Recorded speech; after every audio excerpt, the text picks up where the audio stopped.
les membres de la SADC se sont réunis, bien qu'en l'absence du président Tshisekedi, mais ensemble, ils ont discuté des voies et moyens pour résoudre la situation à l'est de la République démocratique du Congo. Avant cela, l'EAC également avait pris des initiatives qui n'ont pas forcément été appréciées par le président Félix-Antoine Tshisekedi Tshilombo. Les Nations Unies estimaient qu'il fallait au problème de la RDC une réaction ou alors une solution africaine, d'où la ministre des Affaires étrangères, M. Ndiaye, s'interroge, est-ce que l'inaction est une solution africaine? Car sur le terrain, elle constate des milliers et des millions de déplacés, des milliers de morts et puis du pillage, évidemment, l'arrêt de l'aide humanitaire envers les déplacés, les blessés et tous ceux qui, en réalité, sont dans le besoin de cette aide humanitaire et tout ce qui est justement autour.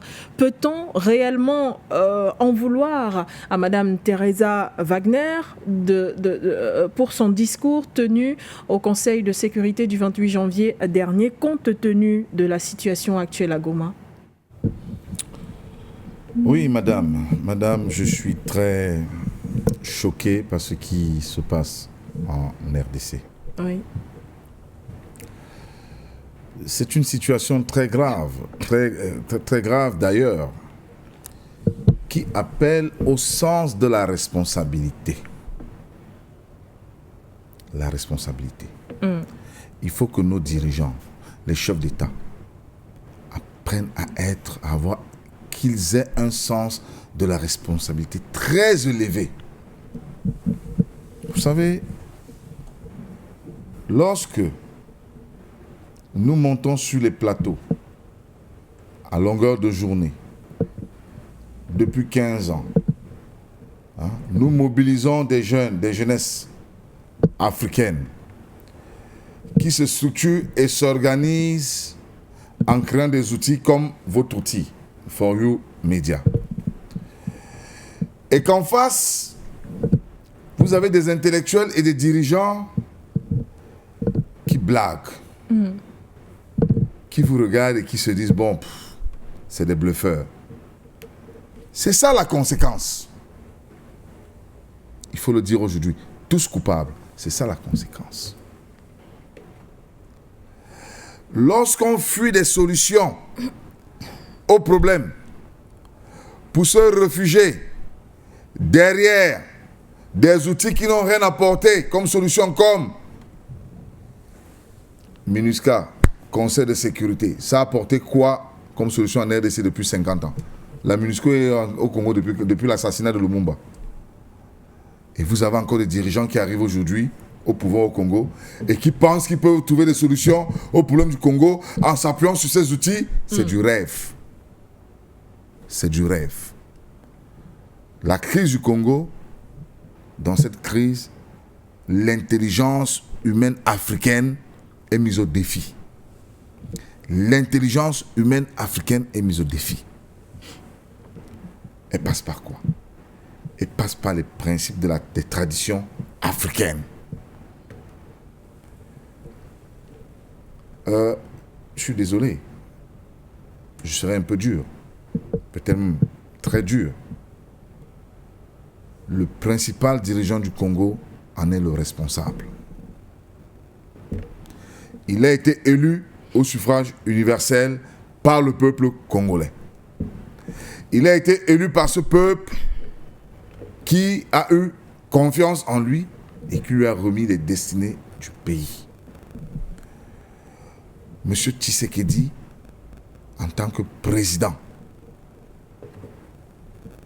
doit d'abord penser au peuple congolais. Le M23, qui est à l'origine du problème, venons-en. La crise dans l'est de la RDC, ça ne date pas de 2012 avec la création du M23. Ça date depuis 1887. Allez-y analyser l'histoire de la migration des peuples. Il faut remonter à cette époque.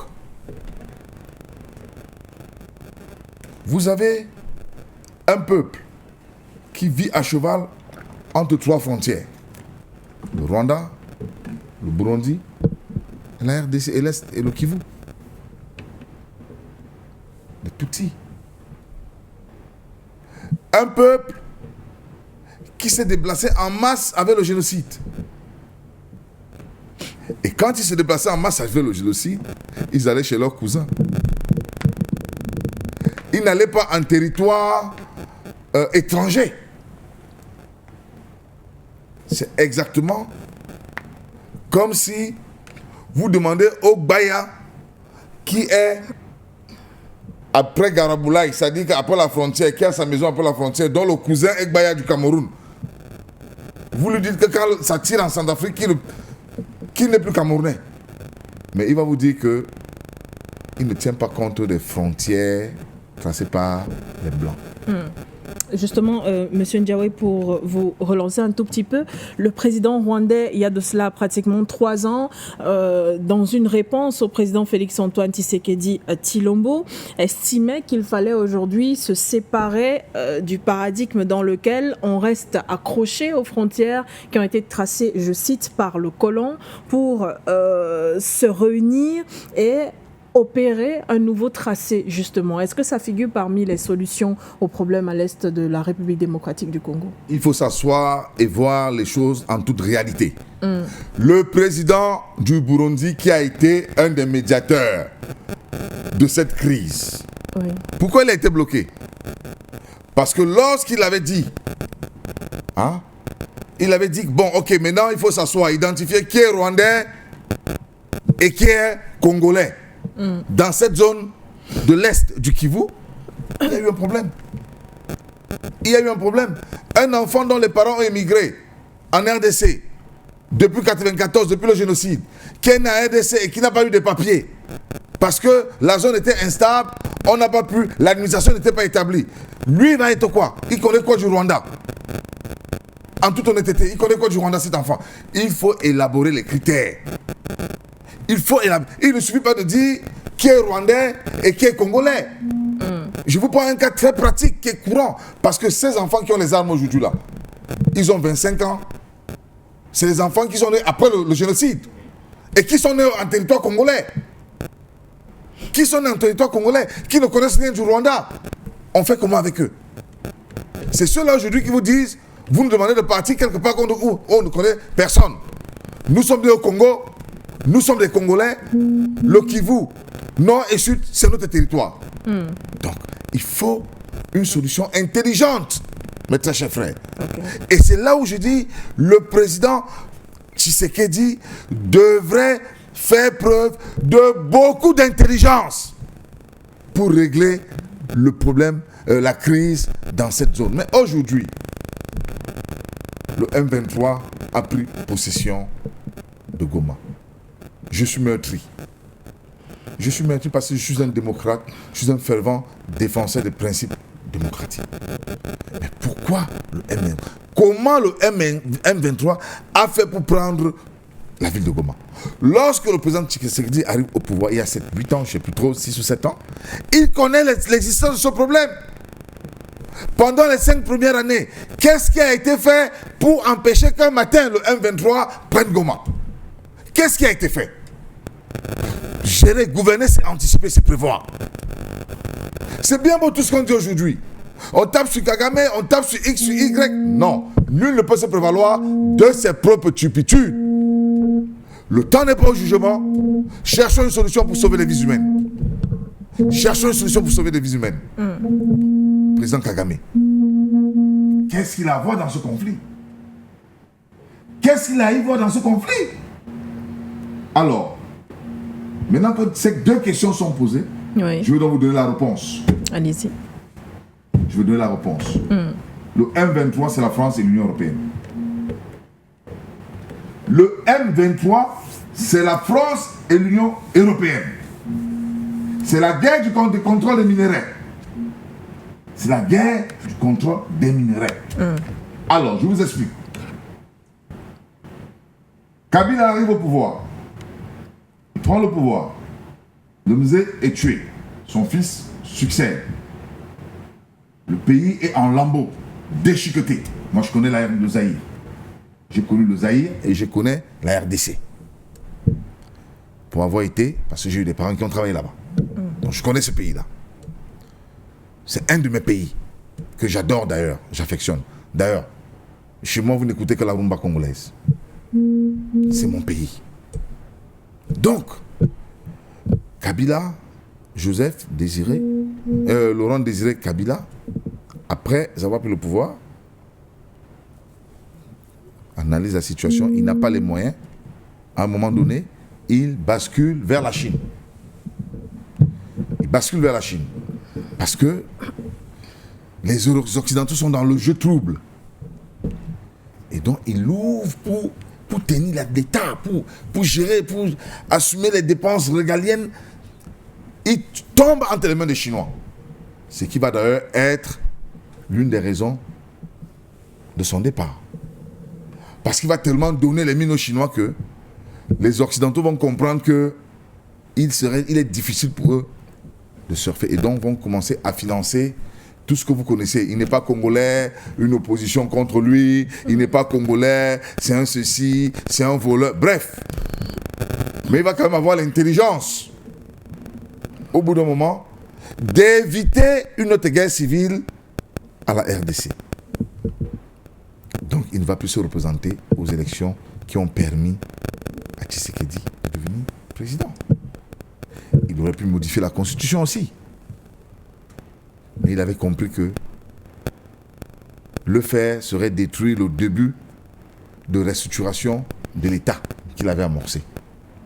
Et donc, les Occidentaux reprennent le contrôle d'une partie des mines via le nouveau président, notamment les Américains. Et vous avez un clan qui est exclu du gâteau congolais. Ce clan, c'est l'Union européenne. Puisque Fatih arrive, il est pro-américain, et donc vous voyez les multinationales américaines sont installées. Donc, ce qui se passait avec le Rwanda, entre-temps le M23 disparaît des radars. Pourquoi le M23 disparaît des radars? Parce que les Américains ont maintenant directement ce qu'ils avaient par la sous-traitance. Vous comprenez? Les Américains maintenant ont directement ce qu'ils avaient par la sous-traitance. Parce que quand on accuse le Rwanda, mais écoutez, quand vous allez voir les multinationales installées à Kigali, ce n'est pas des multinationales rwandaises. Celles qui commercialisent les minerais du Kivu, c'est les multinationales américaines. Et vous allez constater qu'il n'y a presque pas de multinationales européennes parmi ces multinationales-là. Et donc, quand Fatih arrive, il comprend, pour arrêter cette saignée, autant mieux traiter directement avec l'ordonnateur. Il élabore ce truc, mais sauf que il ne va pas très loin dans la stratégie qui consistait à couper le cordon en réglant par voie de péréquation le problème du M23. Et donc, les Américains, très dorénavant directement avec Fatih. Donc, il y a deux puissances qui contrôlent les minéraux en RDC. Les Chinois et les Américains. Vous n'entendez pas parler du Rwanda. Et le Rwanda ne s'est jamais plaint. Parce que si c'est tel qu'on dit, il est dans un rôle. Donc, le maître a dit, tu te calmes, maintenant, dorénavant, c'est comme ça que ça se passe. Le Rwanda tempère. Et le gros perdant de cette histoire, c'est l'Europe. Et l'Union européenne, via la France, commence à élaborer des stratégies en disant, mais écoutez, mais dans cette histoire, nous on gagne quoi? Les Chinois ont leur parti tout le sud de la RDC, partout là-bas, là, c'est les Chinois qui exploitent. Bon, une autre partie maintenant, les Américains. Bon, en fait, nous on a quoi dans le... Ah, tiens, il y a quand même un mouvement endormi, M23, qu'est-ce qu'ils deviennent? Vous voyez? Tchac. On a perdu le Sahel. Dans les minerais du Sahel, on ne peut plus contrôler. La Russie vient de faire un gros tac en Centrafrique. C'est plus possible. Mais tiens, l'Est du Congo, là. Bon, ok. L'Union européenne et la France vont donc réorganiser le M23. C'est eux. Vous avez vu les armes du M23, là? Dernière génération. Dernière génération. Une possibilité Je que dis ce soit les dernière armes destinées génération. aux soldats sur le front ukrainien. Pardon? Une possibilité que ce soit les armes destinées. C'est la filière. J'ai dénoncé souvent la filière qui passe par la Mauritanie, le Soudan. C'est cette filière-là. C'est le schéma. Vous comprenez, madame? C'est ça le schéma. Et donc, même les Américains sont surpris. Boum! Mais regardez la réaction du patron de l'ONU. Quand on lui a posé la question avant-hier, il dit bien, les armes viennent de quelque part. Il insiste, il dit, les armes là ne sont pas... Qui fabrique ce type d'armes en Afrique? Personne. Même l'Afrique du Sud, qui a les unités de fabrication, ne fabrique pas les armes de dernière génération. Vous savez, le processus de fabrication d'une arme, elle est complexe. Elle est très complexe. Parce qu'il faut qu'elle soit approuvée. Comment le M23 a fait pour se doter de toutes ces armes? Ok. Tout le monde dit le Rwanda. Mais le 15, des assises qui ont échoué à Luanda le 15. Et c'est pour ça que je parle de responsabilité. Parce que lorsque le peuple vous demande, vous donne le quitus de gouverner, parce qu'il vous fait confiance, il se sent protégé en vos mains. Le 15, l'Angola, il y avait une réunion qui devait avoir lieu en Angola. Pourquoi le Rwanda décide de ne pas partir? Le Rwanda dit, écoutez, Sati là-bas, on dit Rwanda. M23 à gauche, on dit Rwanda. D'accord. Je vous dis, je ne connais rien dans cette histoire, vous m'accusez. Et que dire des 4000 soldats rwandais alors? J'en viens. Ok. Je vous dis, je ne connais rien dans cette histoire, vous m'accusez. Vous voulez faire la négociation, je ne suis pas M23. Mais il y a déjà un leader M23 qui s'est déclaré. Il est là, Eric Ngoma. Il s'est déclaré. Il dit, je suis le leader du M23. Je porte l'entière paternité de ce mouvement. Mais vous allez négocier avec moi. Sans celui qui dit qu'il est M23. C'est pour aboutir à quoi? Le président de la RDC, et c'est son droit, dit qu'il ne s'assoit pas sur une table avec le M23. Oui. Il y a quand même un problème, madame. Permettez-moi, je fais une parenthèse. En Centrafrique, nous sommes arrivés au pouvoir en 2016. Pays ingouvernable. Élu démocratiquement au même titre que le président de la RDC. 2017, les armes crépitent, un an après. Les accords, une table de négociation nous est offerte au Soudan, à Khartoum. Nous arrivons à Khartoum avec plus de 40 groupes armés en face. Dans la salle, on propose un gouvernement d'union nationale. Tous les conseils du président Touadéra s'opposent. Tous, y compris moi.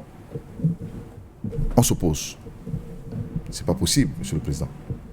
Nous avons été élus par le peuple. Pourquoi le peuple n'a pas élu les rebelles? C'est à nous que le peuple fait confiance. On ne gouverne pas avec les rebelles. D'ailleurs, la communauté internationale a dit pas d'hommes en armes au gouvernement. Le président nous a écoutés. Il dit, je vais peut-être vous décevoir, mais j'irai au gouvernement avec les groupes armés. Parce que j'ai été élu pour apporter la paix aux Centrafricains. On fermait nos bouches. Il est reparti dans la salle. Il a signé les accords de Khartoum. Les 34 groupes armés sont entrés au gouvernement. Et 2 ans après, on a eu la solution au problème de sécurité avec l'arrivée des Russes. Et aujourd'hui, les groupes armés sont neutralisés. On a fait des économies de morts. Lorsque nos intelligences sont mises au défi, nous devons faire face. Pourquoi le président congolais a refusé de s'asseoir avec le M23 et de les piéger? Moi, à sa place, j'aurais fait comme le président Touadéra. D'accord. M23, tu arrives, tu poses tes revendications sur la table. Qu'est-ce que tu revendiques? Je suis congolais, je suis ceci. D'accord, ok. Créons donc un cadre de concertation. Créons donc, mettons sur pied une commission qui va travailler sur toutes vos revendications afin qu'on règle ça point par point. Et là, on s'accorde, on signe la feuille de route de Luanda, la commission est créée, et dans cette feuille de route, nous disons que les positions sont respectables. Vous êtes à 300 km de Goma, vous restez dans vos positions jusqu'à ce que la feuille de route, la commission mise sur pied donne son rapport. Okay. Ça aurait permis d'éviter que des délinquants, des bandits, des voyous viennent prendre toute une province en otage, comme c'est le cas aujourd'hui. Aujourd'hui, est-ce que l'État central de Kinshasa peut administrer Goma? Non. Mais s'il y avait eu cette approche, ces accords, cette assise, certainement que l'État central de Kinshasa administrerait toujours Goma en cherchant une solution au problème du M23. Vous sortez par là. Je sors par là en disant, quand nos intelligences sont mises au défi, nous devons faire face. Merci, Monsieur Ndiawe. Certains ne partagent pas ce point de vue et estiment que les États ne discutent pas avec les rebelles ou les terroristes. D'ailleurs, c'est la réponse qui est tout le temps donnée par le président Félix Tshisekedi et son gouvernement. Madame, je suis d'accord, mais il y a des morts.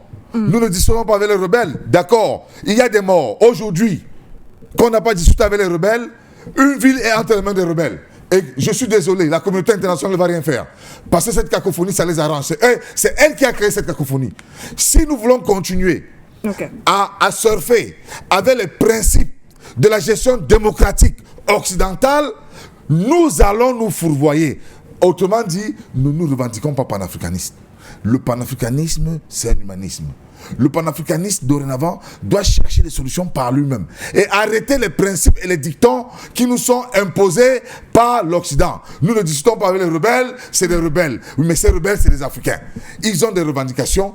Trouvons le moyen, le juste moyen d'arrêter la saignée. C'est tout ce que je dis. Si on avait trouvé le juste moyen d'arrêter la saignée, les rebelles ne seraient pas dans Goma aujourd'hui, en train d'aller à Bukavu. Mais là, sur leur chemin, c'est des civils qui meurent. C'est des pauvres. Aujourd'hui, vous savez, la pandémie, aujourd'hui, les hôpitaux de Goma sont pleins. Il y a l'épidémie, pourquoi? Pas d'eau, pas d'électricité, les maladies, et c'est une zone fortement tropicale. C'est facile de rester à 20 000 km et dire on ne négocie pas avec les rebelles. La réalité sur le terrain, elle est humanitaire. Même le PAM, on a pillé le PAM. Le PAM va venir en aide aux gens. On a pillé le PAM.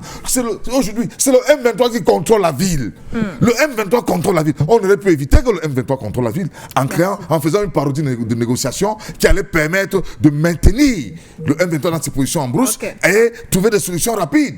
Voilà. C'est une question d'intelligence. Merci, M. Diawe. Mais aujourd'hui, il y a des morts. Il y a une crise. Plus de 2 millions de déplacés. Goma seul, c'est presque 3 millions d'habitants. Il y a plus de 800 000 déplacés aujourd'hui. Plus de 800 000 déplacés. Des familles qui sont dans la forêt, qui se cachent dans la forêt. Avec une ville. Mais attendez, pendant qu'on vous dit qu'on ne négocie pas avec les rebelles, le rebelle M23, qui peut être congolais ou rwandais, on ne négocie pas avec lui, mais on amène des mercenaires, on paye à coups de milliards pour venir défendre, au lieu de structurer une armée qui devrait défendre son peuple. Mais c'est ça le problème aujourd'hui. Il faut qu'on sorte de cette cacophonie intellectuelle. Il faut qu'on arrête avec ça. Qu'on pense aux citoyens africains. L'Afrique a subi trop de morts. Trop, c'est trop. Trop, c'est trop. Et ceci est autant valable pour Kagame, pour Fatih ou pour qui que ce soit. On doit arrêter avec ça, madame. On ne peut pas continuer à laisser le sang africain périr parce que la solution, n'oubliez pas, le plan stratégique de l'Occident, c'est de diminuer la population africaine pour qu'elle ne puisse pas jouir de ses richesses. Et si ce qui arrive au Congo était la suite logique de ce plan, de cette planification, on finira par utiliser les égos entre leaders africains pour diminuer la population africaine et appliquer le plan, le projet qui consiste à...